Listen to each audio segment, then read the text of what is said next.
ask about right now.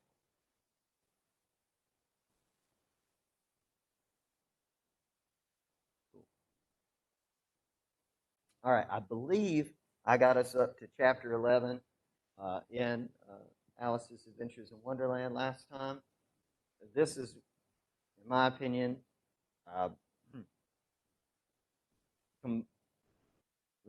probably the third and fourth chapters, and this and the 12th chapter are probably the most important chapters, maybe the fifth chapter as well, in Alice's Adventures in Wonderland. Of course, this is the climax of the story, the trial. And the trial in Wonderland, it's a jury, judge and jury, and a verdict, and sentencing someone to death is supposed to be, in a lot of ways, the most representative of a rational event in Victorian England. Everything is supposed to be governed by rules, reason, and you're supposed to arrive at a logical conclusion at the end of it that everybody can agree upon in order to have a fair and just execution. That's supposed to represent all these things. And Alice has this idea of it. But again, we can see in Wonderland an instance where, these kinds of things might not happen. Adults don't always act rationally. Now, thinking about second level analysis, this might connect to juries in the American South in the 19th century, whenever there was a black man who was accused of rape or accused of looking at a white woman wrong. A lot of times they would be executed, and the jury would be all white. You could look at an instance of, for instance, To Kill a Mockingbird, and a jury like that is unfairly biased against people of color. That's not acting by reason. It's not fair in any sense. In the same way, we see a jury right here that it's not fair. Before the Knave of Hearts is even tried, the judge starts asking for the verdict. It's almost as if the verdict is assumed. Because the queen, only has one way of dealing with things, great or small, off with his head. So, and, if you start looking at history really closely, you'll see more often than not that there are lots of trials in the past where the verdict has been assumed before anything even started.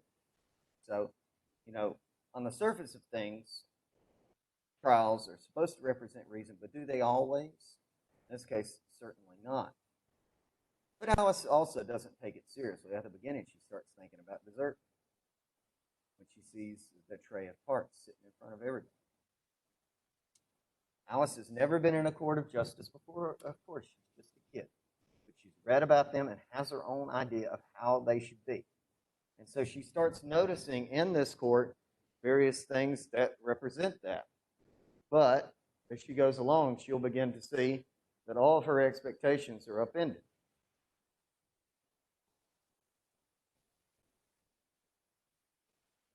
So we have jurymen in the court and all these various things that represent a trial of justice and reason.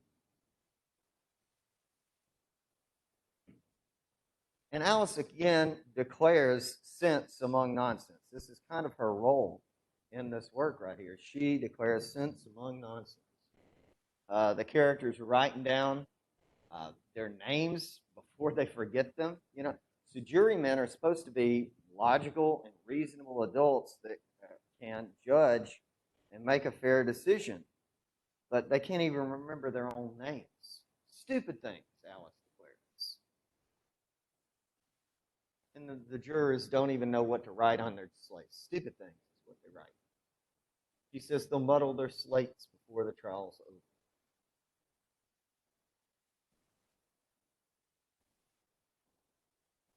So they continue writing nonsense down, so you can clearly see that there's not going to be a fair or a reasonable verdict delivered. Right from the beginning, you can already see that this is going to be a mess. The rabbit kind of serves among all of the characters as kind of a voice of reason. He tries to reel things back in. And symbolically, you can think about how the rabbit serves as a transitional figure for Alice, because she is the first nonsensical thing or out of the way thing that she saw. So this is the closest that she can come back to the real world is the white rabbit.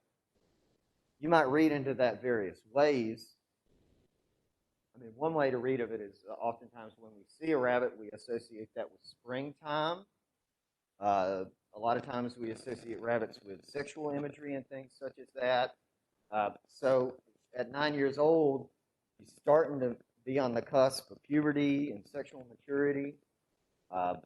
She's on the cusp of springtime of her youth.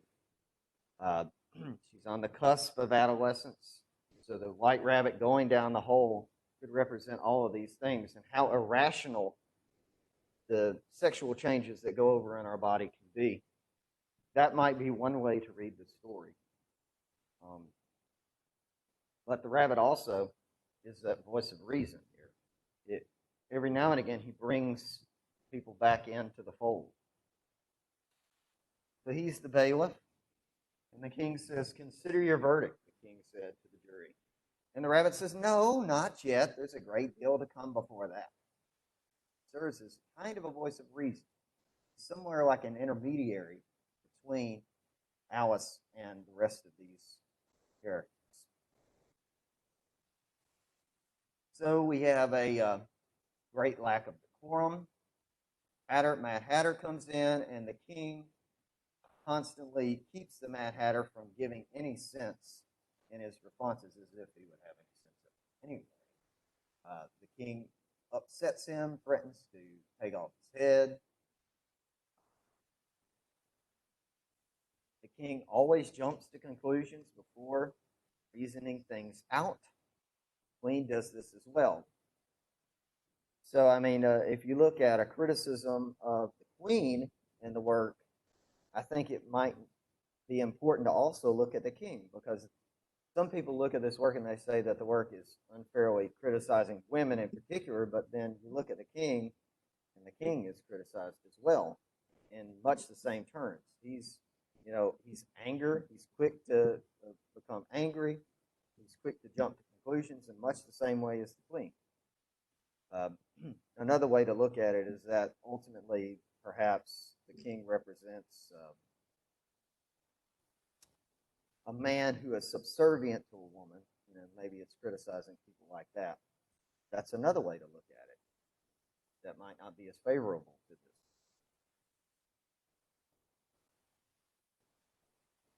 this. Alice again on page 98, and this is all in the chapter 11 there. Who stole the tarts? Alice continues to say, "Don't talk nonsense" to the characters. She's growing, and again, this could represent how she is growing into her adolescence. But she's starting to grow very quickly now. This is the apex of her growth, this chapter right here, where she is beginning to feel the injustice of this court here. And all the characters in Wonderland and other scenes that we see are beginning to chafe at the great injustice that's going on here. You could look at this work and criticize how it looks at figures and positions of authority, in the case of the king and the queen. So that would be, another way to look at this work, whether it's a king, a queen, or anybody in authority, a teacher, a mother.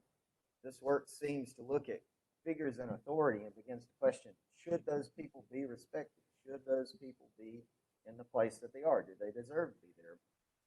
And this work gradually seems to say no. In fact, a child should lead us, because Alice, in the end, ultimately takes control of this land. She speaks better reason than they do, even though she fails.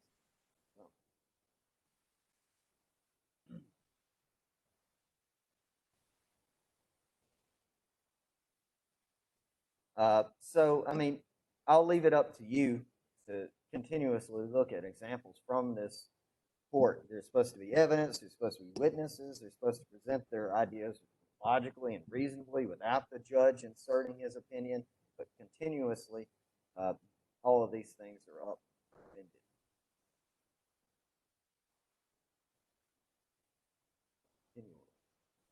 All right, now we're moving on to the final chapter, Alice's evidence. At the end of all of this, Alice is called up to present her evidence, but as she says right here on 103, the king asks, "What do you know about this business?" Alice is very surprised that she's involved in this at all because she just learned about it as soon as she arrived upon the scene. Alice says, "I know nothing." The king said, "Nothing whatever?" She says, "Nothing whatever." The king says, "That's very important," and demands that all the jurors write this down. And Alice declares, since among the nonsense, and says, "That's very unimportant." Of course. Well, the rabbit says that. And Alice agrees. And the king can't decide whether it's important or unimportant. Just concerned with what sounds best, as it says right here at the bottom of 103. And you see how the jurymen are writing down both of these things.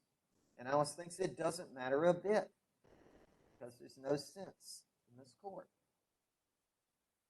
The king makes up rules as he goes along. And Alice argues with him. And this is, while she's arguing with him, she grows more and more. So metaphorically, this can represent how she's growing. She's becoming, more reasonable gradually. And arguing with these figures in authority. If you look at other fairy tales, a lot of times what a lot of fairy tales represent is little children should be obedient to their parents. Look at Little Red Riding Hood, for instance. If Little Red Riding Hood would have listened to her mama and not strayed off the path to pick those spring daisies, she wouldn't have been caught by she wouldn't have run into the big bad wolf. If she would have listened to her mama, all of these things would have happened. Cinderella, because she listens to her mama and does good and is pious at the beginning of that work, by the end of it, she's rewarded. But here, Alice is not obedient to people in authority in these positions. And by not being obedient, she declares sense to this trial that's nonsensical, and she puts things in order. So it's almost as if this work has the opposite argument of a traditional fairy tale. Right? Oh, so Bailey makes the comment, a lot of children probably feel this way while they're growing up. And, that's probably the case. Adults don't always make good rules or always have reasons for the rules that they give. And sometimes children sense that, yet they're always told to obey or else they're going to get the tar beat out of them. Some parents say that. I'm going to beat the ever-loving, I'm going to get that switch and I'm going to whoop you until kingdom come. If you don't act the right way, then these things are going to happen to you. And yet children sometimes chafe at these rules and they gradually realize that not all of them have sense. Because I said so, right? As Lily indicates. In the case here, it shows a trial where a person you can't get much higher in authority than a king, right? Unless there's another king, that's stronger than that king. But that person doesn't seem to deserve his authority. So Alice stands up to him, and rightly so.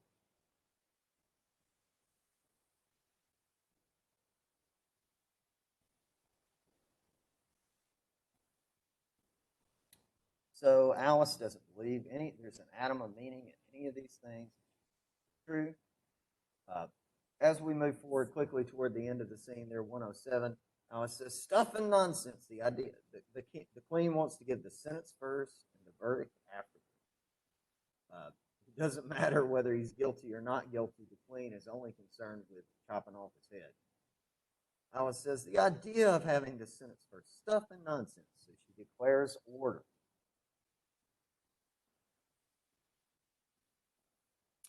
And the queen says, "Off with her head." The queen shouted at the top of her voice. And nobody moved. So nobody's listening to the queen. Nobody's obeying the queen. They recognize Alice as stronger than the queen. And Alice says, "Who cares for you?" She had grown to her full size. So here we have the climax. She grows as big as she can get. She has grown up from the beginning of this work to the end of this work right here. And this is what happens when she grows up. You're nothing but a pack of cards. So she recognizes fiction and declares it a fiction. Stands up to it, and boom, she wakes up out of the dream. So she realizes that she can control this fantasy. She doesn't let the fantasy control her. And that's representative. Her growth. But that's not the end of the story. Wakes up, and we return to the frame tale here. And she sees her sister. And I talked about how the sister kind of represents, in a lot of ways, what Alice is going to grow into. It's that middle stage between adulthood and childhood, adolescence. Sister is an adolescent. And this part of the narrative shifts into the sister's point of view. Her sister sat still just as she left her, leaning her head on her hand, watching the setting sun, thinking of little Alice and all her wonderful adventures.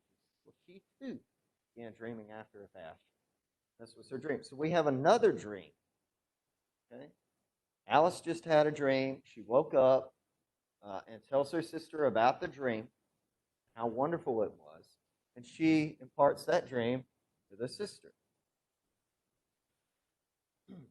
And the sister is dreaming about Alice, how Alice grows up. The sister remembers all of these things. It's indicated that the sister has probably been through these things as well, has already been through these changes that Alice went through. Right? But the sister knows some things that Alice doesn't know because of growing up. So she sat on with closed eyes and half believed herself in Wonderland. So this is a key difference right here. Half believed she was in Wonderland, whereas Alice is probably stuck in Wonderland. She's growing into adolescence. She knows that these are all a pack of cards, and she can declare them to be at any point if she chooses. Things get too out of hand. But she still has that benefit of imagination. Though she knew that she had but to open her eyes again and all would change to reality. So she controls these things. She still enjoys going into fictional worlds, but can know when to choose back and draw back. This is in contrast with perhaps adults who don't have that ability to imagine, who have lost that ability to imagine, who have lost that ability to go into Wonderland.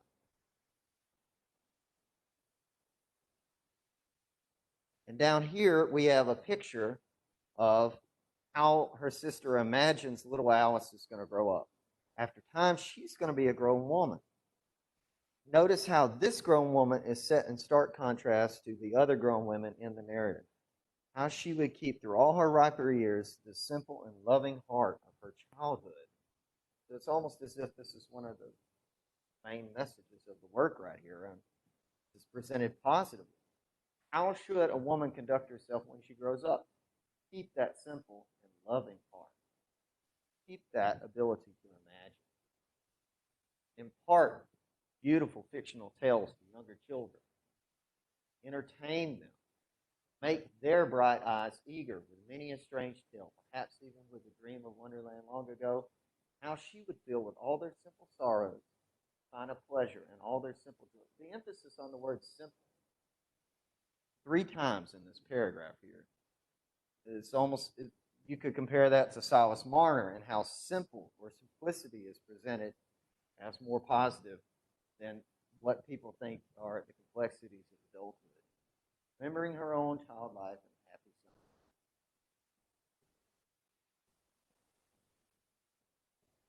summer. Yeah, right? Adults are so boring.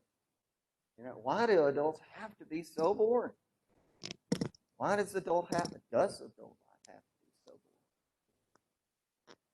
Dodgson, I think, would seem to say it doesn't. We remember our child. Or Carroll. All right. I want y'all to think about these things.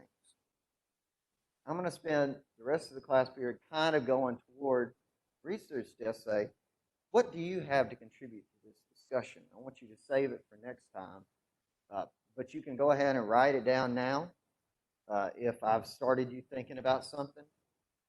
Some things that you might start thinking about for next time. Second level analysis. How does this relate to today?